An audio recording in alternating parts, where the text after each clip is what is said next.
तो hello beautiful peoples out there. तो welcome back to LTPSC। So बड़े दिनों बाद हाँ हम लोगों का इंटरनल एग्ज़ाम चल रहा था। बहुत ही टफ था इंटरनल एग्ज़ाम। तो इसी के लिए हमने 2 महीने से कोई वीडियो अपलोड नहीं किया है। जैसे कि आप लोगों ने पिछले पोल में बहुत बढ़िया रिस्पॉन्स दिया था for one shot of mathematical logics. ये बेसिकली DSC 102 का पार्ट है। मतलब इस चैप्टर से टोटल 14 मार्क्स आएगा 14 मार्क्स। उसमें से 2 मार्क का 3 रहेगा, हमें सिर्फ 2 करना है 4। और 10 मार्क्स का 2 रहेगा, हमें 1 करना है 10। मतलब 14 मार्क्स हो जाएगा यहाँ से। तो चलिए इस लेक्चर में आप ये कर सकते हैं, अगर आपका रिवीजन हो चुका है मैथमेटिकल लॉजिक तो आप ईयरफोन लगा के ये सब सुन सकते हैं, या अगर नहीं हुआ तो डिस्क्रिप्शन में जाके मैथमेटिकल लॉजिक का पूरा एक प्लेलिस्ट है, उसमें शायद 6 या फिर 7 लेक्चर में पूरा मैथमेटिकल लॉजिक ख़त्म कर दिया मैंने।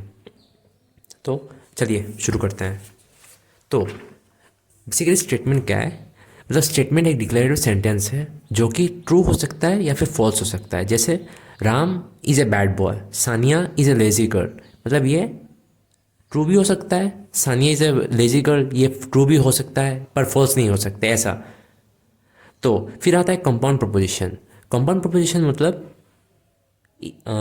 टू और मोर प्रिमिटिव सेंटेंस को अगर एक साथ जोड़ के नया कुछ सेंटेंस बना देते हैं तो उसे कंपाउंड प्रपोजिशन कहते हैं। जैसे Sania is a lazy girl but sorry and Shaina is a what to say intelligent girl. ये दोनों एंड से है ना, एंड वो कनेक्टिव है। तो उससे हम लोग फिर आते हैं लॉजिकल ऑपरेटर्स। लॉजिकल ऑपरेटर्स क्या है? मतलब जो कनेक्ट करता है, जैसे एंड और if then not, if and only if. तो फिर आता है एंड। एंड मतलब कंजंक्शन। इसे हम डिनोट कैसे करते हैं? ऐसे वी, उल्टा वी से।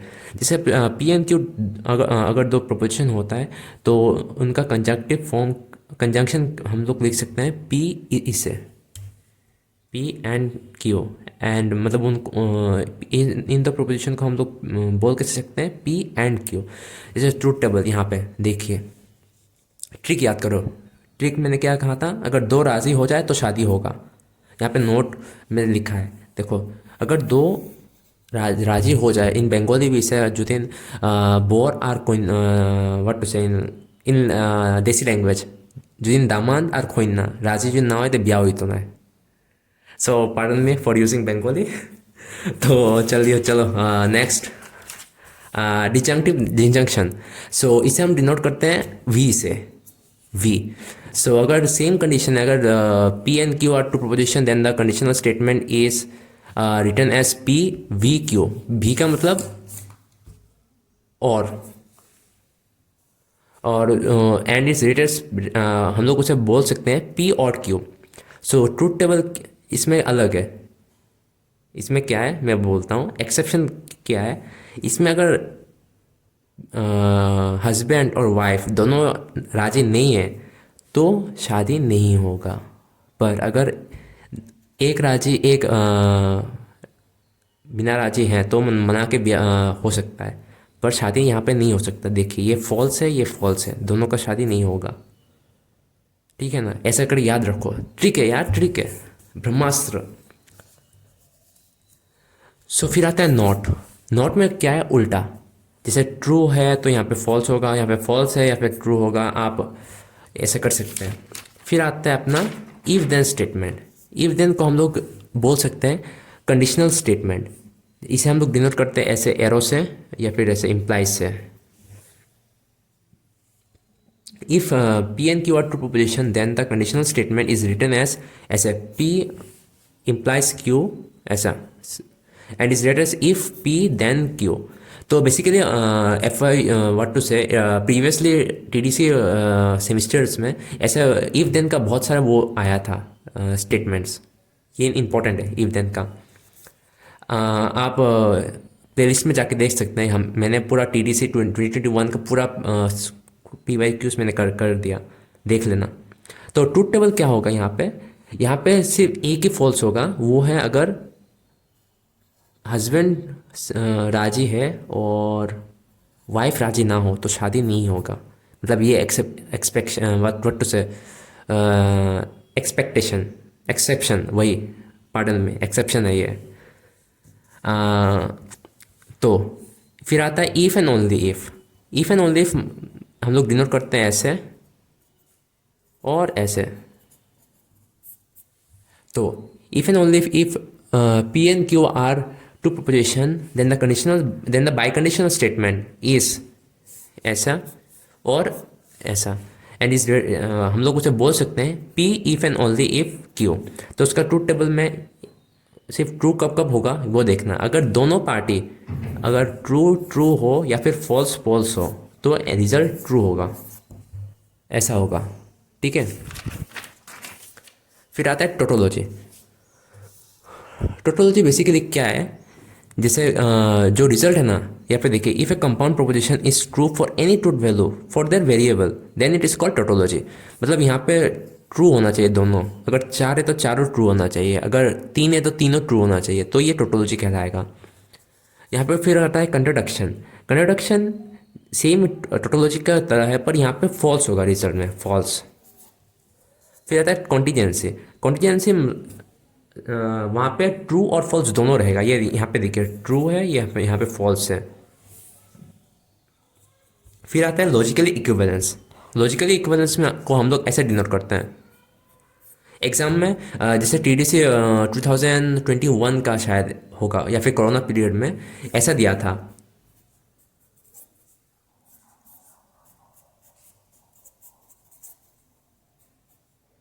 ऐसा कुछ दिया था क्वेश्चन इन्होंने, मुझे याद नहीं क्वेश्चन क्या था पर ऐसा दिया था। ये लॉजिकल इक्विवेलेंट, हमें इसका ट्रूथ टेबल निकालना है, इसका ट्रूथ टेबल निकालना है। अगर ये ट्रू ट्रू फॉल्स ट्रू है और ये ट्रू ट्रू फॉल्स ट्रू है तो ये लॉजिकल इक्विवेलेंट है, जैसे सेम ट्रूथ टेबल।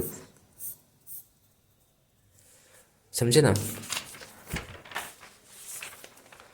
फिर आता है आर्गूमेंट। ये आर्गूमेंट वो नहीं है जो आप गर्लफ्रेंड्स के साथ करते हो, या फिर अगर नहीं है तो अस भाई अस, मेरा भी नहीं है। चलो यहाँ पे आर्गूमेंट में क्या होता है, देखो, argument is a process in which a conclusion is drawn from A set of proposition is called argument. तो आर्गूमेंट ऐसे यही है।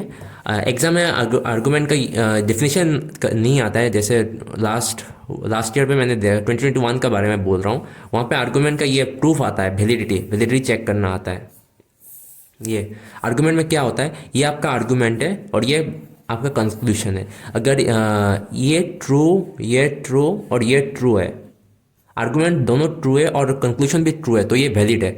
अगर आर्गूमेंट ट्रू है और पर कंक्लूशन फॉल्स है, मतलब किसी एक में भी फॉल्स निकल गया, तो ये इनवैलिड है, मतलब फेलेसी। फिर आता है predicate. A part of declarative sentence describing the property of an object for a relation among object is called predicate। जैसे Tania is a lazy girl, मतलब लेजी गर्ल का वो प्रेडिकेट है, ऑब्जेक्ट इसे डिफाइन करता है। फिर आता है यूनिवर्सल क्वांटिफायर। यूनिवर्सल क्वांटिफायर क्या होता है, ये is face for all, for each and for every. For example, all human being are is mortal, मतलब दुनिया का सब इंसान मॉर्टल है, मतलब मरेंगे। वही, कोई ऐसा नहीं है कि मैं व्रम हूँ मतलब मर नहीं सकता, ऐसा नहीं है, सब मरेंगे। फिर आता है existential quantifier. So the face that exist is called existential quantifier. जैसे इसे हम लोग डिनोट करते हैं ऐसा, उल्टा ई से ऐसा डिनोट करते हैं। और यहाँ पे जैसे मैं बोल रहा हूँ, जैसे ऑल मैथ्स ग्रेजुएट, सॉरी हाँ, all student are not graduate in computer science, ऐसा। मतलब जैसे हम लोग 50 लोग हैं, 50 लोगों में से 3 लेजी है, मतलब सब तो परफेक्ट नहीं है ना, 3 लेजी है, वही। फिर आता है elementary product. Elementary product is a product of literal. Elementary product हम लोग ऐसे देखते हैं, ठीक है, ये उल्टा भी। एंड का वो एलिमेंट्री प्रोडक्ट है और का हम लोग एलिमेंट्री सम है। फिर आता है हम लोगों का डीएनएफ। डीएनएफ क्या है, basically DNF sum of the elementary product कहते हैं इसे, sum of the elementary product.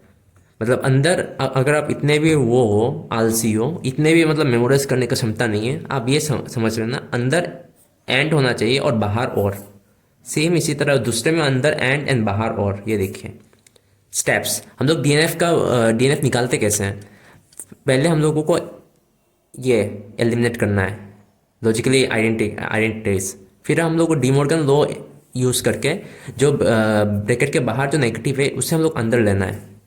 फिर हम लोग कर सकते हैं इसे। फिर आता है conjunctive normal form. Conjunctive normal form मतलब प्रोडक्ट ऑफ द एलिमेंट्री सम। जैसे डीएनएफ में हम लोग को अंदर एंड निया थे लिए थे और बाहर और दिए थे। इसे इसके इसमें हम लोग बाहर एंड अंदर और यही करते हैं। So basically W F F होता क्या है। डब्ल्यू एफ एफ पिछले लाइक 2020 कोरोना पीरियड में इसमें 1 मार्क आया था। W F F define W F F 1 mark आया था इसमें। आप वहाँ पे भी चेक कर सकते हैं पी वाई क्यूज मैं आपको अपलोड कर दूंगा यहाँ पे। यहाँ पे देखिए if p is a proposition then the propositional variable then it is a W F F. If alpha is a W F F then not alpha is a W F F. Well form formula इसे W F F को हम लोग well form formula भी कहते हैं।